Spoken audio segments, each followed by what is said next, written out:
បងថ្ងៃនេះដែរខ្ញុំសូមបង្ហាញនៅអាចកបាំងមួយតែថ្ងៃនេះគឺមានវត្តមានរបស់លោកគ្រូបច្ចេកទេសគាត់មកលេងផ្សារហុយយន្តកសិកម្មរបស់យើងហើយគាត់មិនត្រឹមជាគ្រូបច្ចេកទេសទេគាត់ជាអ្នកដែលនៅ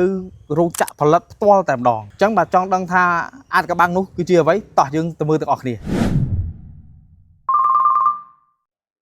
បាទមានសួរលោកគ្រូមានសួរថ្ងៃនេះពិសេសផ្សារថ្ងៃនេះបានជួបលោកគ្រូផ្ទាល់អរគុណសុខសប្បាយណាបាទសុខសប្បាយលោកគ្រូមានអីហ៎បាទថ្ងៃនេះមានសំណួរខ្លះពីប្រជាកសិករយើងដែលគាត់បានពីការនាំពាក្យរបស់គាត់មកចង់សួរលោកគ្រូផ្ទាល់អញ្ចឹងគ្រូបាទចង់សួរទៅលើអីដែរបាទលោកគ្រូថ្ងៃនេះប្រជាកសិករយើងគាត់ចង់សួរពីអត្ថប្រយោជន៍របស់ G Super ជំនួយឬរបស់យើងលោកគ្រូតើវាមានអត្ថប្រយោជន៍អ្វីខ្លះអូខេអរគុណអញ្ចឹងសម្រាប់ពយន្តកសិកម្មដែលយើងផលិត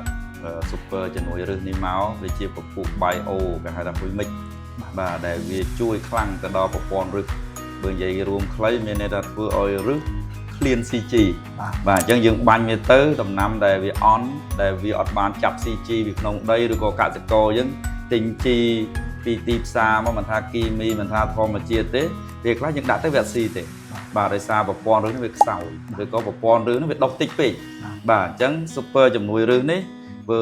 ជាកសិករយើងយកទៅប្រើមានន័យថាបាញ់បានលើដំណាំគ្រប់ប្រភេទហើយគ្រប់ដំណាក់កាលមានន័យថាចង់ឲ្យវា CG ដើម្បីជួយដល់ផ្កាយើងបាញ់វាខាងក្រោមឬក៏យើងស្រោចវា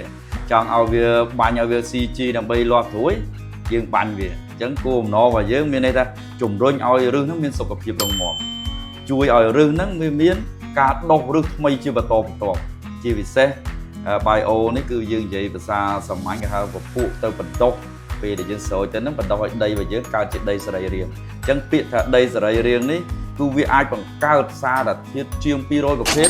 នៅក្នុងដីដើម្បីឲ្យសុខភាពរបស់ដំណាំរបស់យើងនឹងរឹងមាំតែម្ដងជាពិសេសពួកកតាចង្រៃមិនថាក្រុមនេម៉ាតូឬក៏សត្វល្អិតវាអត់នៅទេមានន័យថាកន្លែងដែលមានសារធាតុចិញ្ចឹមគ្រប់គ្រាន់ពួកចង្រៃវាអត់នៅទេព្រោះពួកចង្រៃវាស៊ីតែពពួកកតាចង្រៃកតាពុលដូចគ្នាមានដីពុលដីរឹងក្តាំងហ្នឹងគឺសម្បូរពពួកកតាចង្រៃអញ្ចឹងថ្ងៃនេះគឺ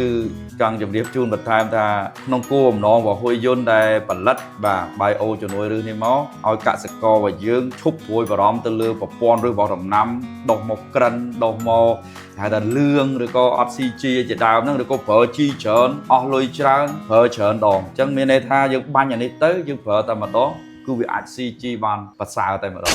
បាទលោកគ្រូបាទអញ្ចឹងអរគុណច្រើនលោកគ្រូអរគុណបាទអញ្ចឹងសម្រាប់ពុកម៉ែបងប្អូនដែលចម្ងល់គឺលោកគ្រូបានបកស្រាយហើយអញ្ចឹងសម្រាប់ពុកម៉ែបងប្អូនក៏ដូចជាប្រជាកសិករទាំងអស់ដែលជ្រាបច្បាស់នៅការបកស្រាយរបស់លោកគ្រូអញ្ចឹងរាល់ការចង់បាននៅ G Super ជំនួយឫសរបស់យើងអាចទំនាក់ទំនងបានតាមរយៈ page ផ្សារហុយយន្តក៏ដូចជាលេខទូរស័ព្ទនៅខាងក្រោម